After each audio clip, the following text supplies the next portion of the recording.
Shalom keluarga 790 ya Bes, apa kabarnya nih? Semoga teman-teman semua dalam keadaan baik dan sehat. Hari ini aku akan berbicara tentang salah satu produk kewirausahaan yang dimiliki PPA. Penasaran nggak apa? Yuk kita lihat tayangan berikut ini yuk.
Kalau kita PPA ya B790 itu punya salah satu produk yaitu cafe es krim. Hari ini kita nggak sendirian, kita akan tanya jawab sama yang memprakarsai berdirinya es krim cafe 790 ini. Di samping lebih ada Pak Dwi. Halo Pak. Apa kabarnya Pak? Luar biasa Kak Levi. Harus gitu ya, harus luar biasa ya. Hari ini kita boleh tanya-tanya mengenai. Boleh Kak, silahkan. Itu ya, produk ya kita ya.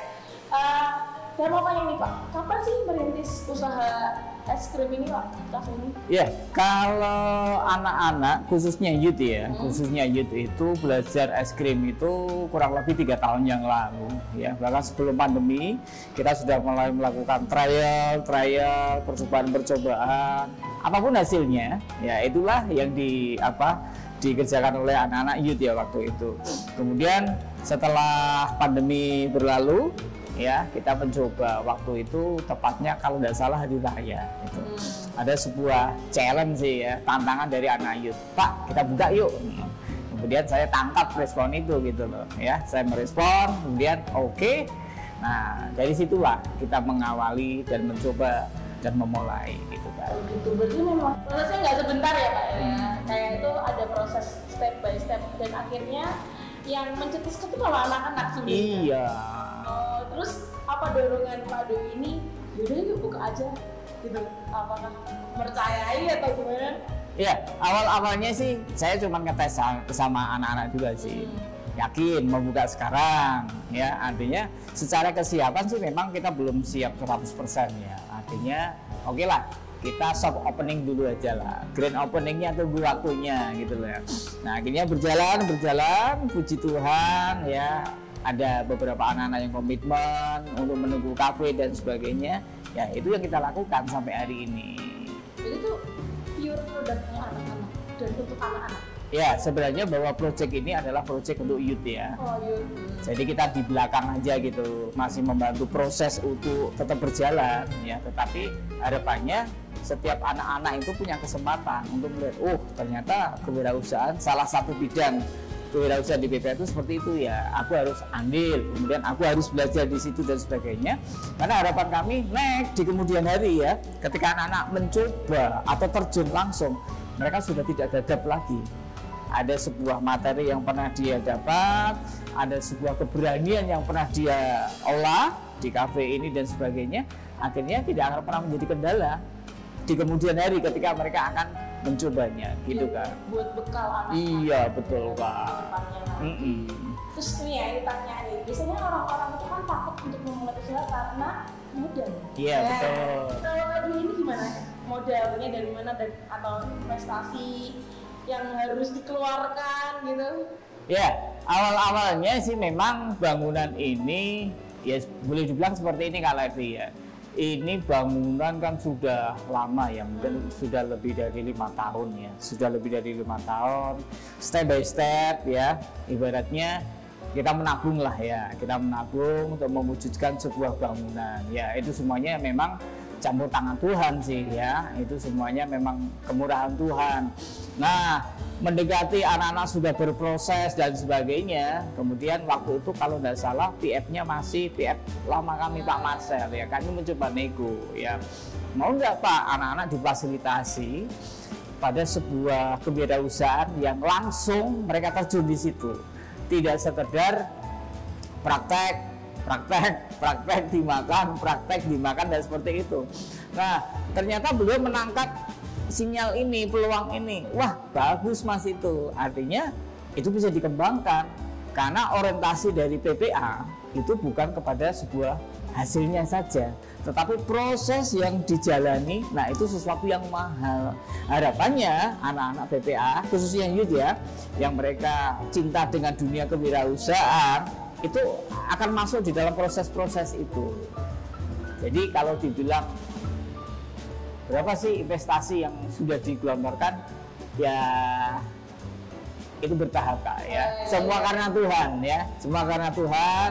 Dan yang kedua memang campur tangan daripada Compassion ya, untuk memperlengkapi sarana prasarana ya, non bangunan ya, khususnya untuk alat-alat yang buat praktek dan sebagainya, itu difasilitasi oleh Compassion, termasuk pelatihan dan sebagainya, gitu Kak. Tapi tuh anak-anak jadinya seneng ya Pak, jadi bukan hanya teori aja, tapi dia terjun langsung, praktek langsung, dan bahkan bisa merasakan, oh ini ternyata buka usaha seperti ini. Iya betul, jadi yang mahal itu Kak. Iya, pelajarannya ya, teman-teman yang mahal itu pelajarannya.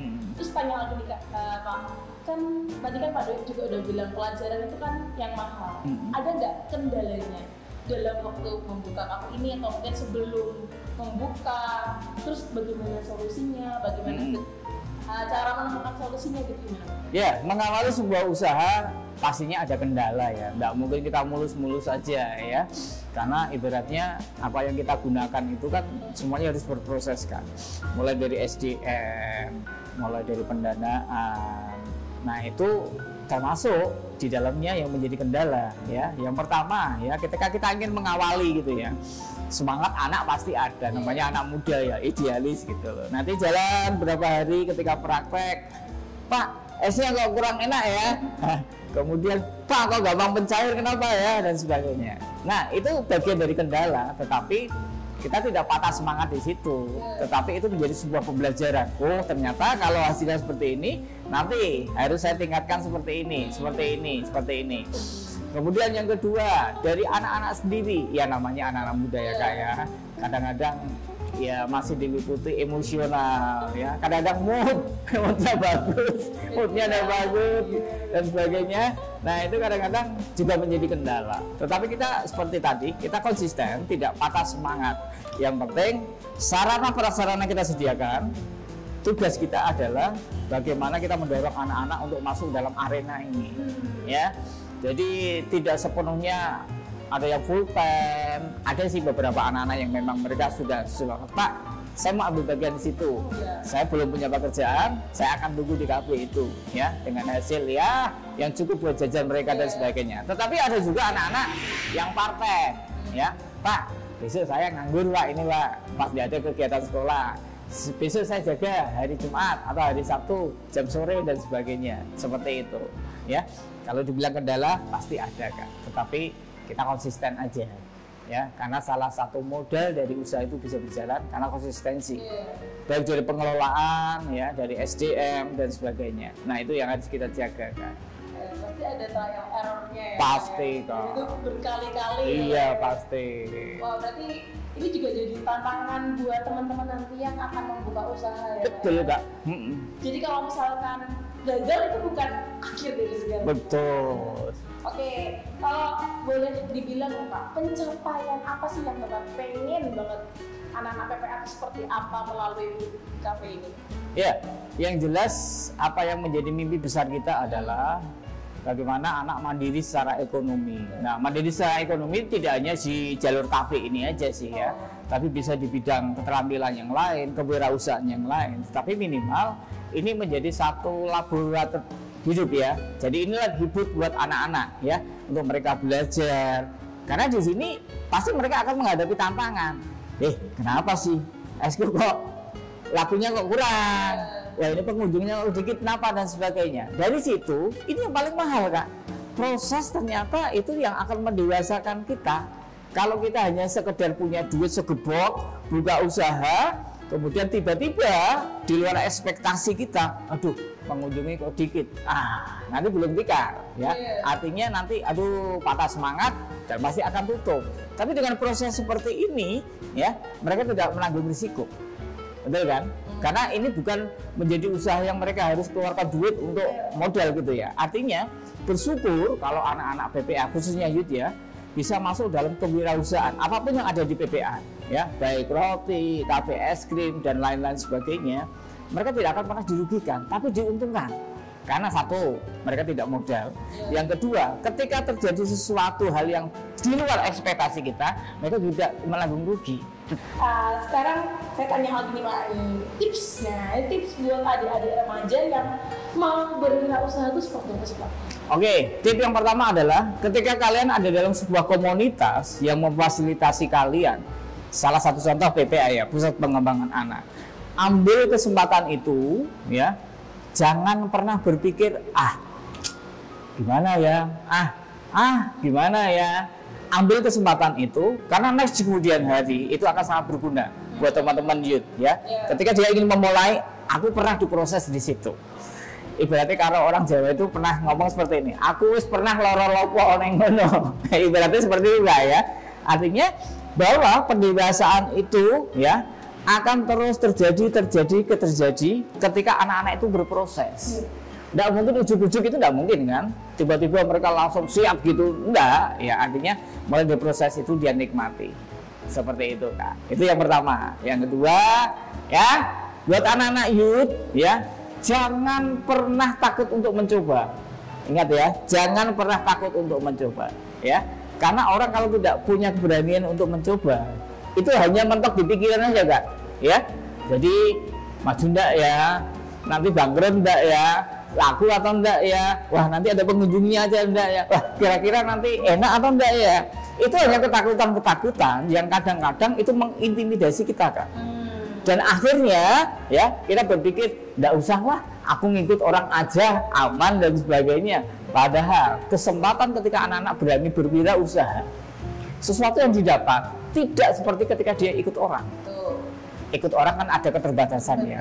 Harus seperti ini ya, kamu jamnya kerjanya seperti ini, gajimu mentok harus seperti ini. Ketika kita berani berusaha ya, menjadi seorang wirausahawan, kita yang ngatur Kak. Iya, betul ya. Yang ketiga Kak ya, yang ketiga buat teman-teman youth dan sebagainya, ingat sekali lagi ya, cari komunitas yang tepat ketika kalian bergaul ya. Ketika kalian ingin memimpikan menjadi seorang wirausahawan ya, menjadi seorang pengusaha kecil-kecilan, UMKM dan sebagainya. Tapi ketika kalian bergaul salah, itu bahaya ya. Modal yang kita kumpulin habis nanti ya. Tetapi ketika kita ada dalam sebuah komunitas yang saling menguatkan, memberi informasi ya, tukar informasi. Ternyata ada peluang di sini. Ternyata ada peluang di sini. Bro, gimana? Di sini loh, ini lagi booming ini dan sebagainya. Ilmu-ilmu itu, ya, masukan-masukan itu semakin membuat kita kaya ilmu. Tapi kalau kita salah bergaul, ingin memulai usaha, salahnya bergaul. bisa enggak. Mentok-mentok nih ya, udahlah nanti ada yang ngecilin kita. Nggak usah usaha, risiko, ngikut orang aja lah dan sebagainya. Nah, takutnya di situ, Kak. Jadi itu, Kak. Berarti ada 3 ya teman-teman ya. Ada 3. Yang pertama tuh kesempatan. Iya. Ambil kesempatan sebanyak-banyaknya. Yang kedua tadi mindset. Bener Betul, ya, Kak. mindset. Kalau teman-teman merasa aku nggak bisa, itu mindsetnya udah salah duluan karena belum dicoba. Betul, Kak. Yang ketiga tadi pilihlah komunitas yang tepat. Betul. Relasi itu ternyata memang bagus. Iya, betul. Kalau semakin kita banyak berrelasi, itu pasti kesempatan kita untuk berwirausaha sebenarnya banyak. Tapi relasinya harus dengan yang benar dan betul, Kak. termasuk di PPA. Iya, itu. Karena mendorong terus ya untuk anak-anak itu mandiri. Nah, Pak, saya mau tanya-tanya nih tentang kafe Eskrem ini. Tadi kan kita ada, ini produknya PPA ya, Pak ya. Kan banyak teman-teman yang belum tahu nih, ini jalannya gimana sih Pak, lokasinya di mana, bisa promosi sedikit nih. Ya, buat teman-teman yang belum pernah berkunjung di Cafe Es Krim 790, kita tunggu ya di Jalan Pramuka, ya Pudak Payung, ya. Silakan teman-teman bisa googling juga sih itu, Kak. Bisa googling aja, ada teman-teman yang sudah bikin ya. Silahkan teman-teman datang ya, ajak teman-teman yang lain, kalau perlu ajak semua keluarga. Yuk kita ramaikan kafe kita ya. Dari kita, untuk kita, dan di kemudian hari PPA akan melihat teman-teman menjadi seorang wirausahaan yang luar biasa. Amin. Nah itu teman-teman ya, jangan ragu, ajak mama, papa, adik, kakak, engkau, pokoknya semua untuk ke kafe kita. Sip. Ya. Sekian podcast kita hari ini, sampai jumpa di podcast selanjutnya. Jangan ragu untuk berwirausaha. Dadah.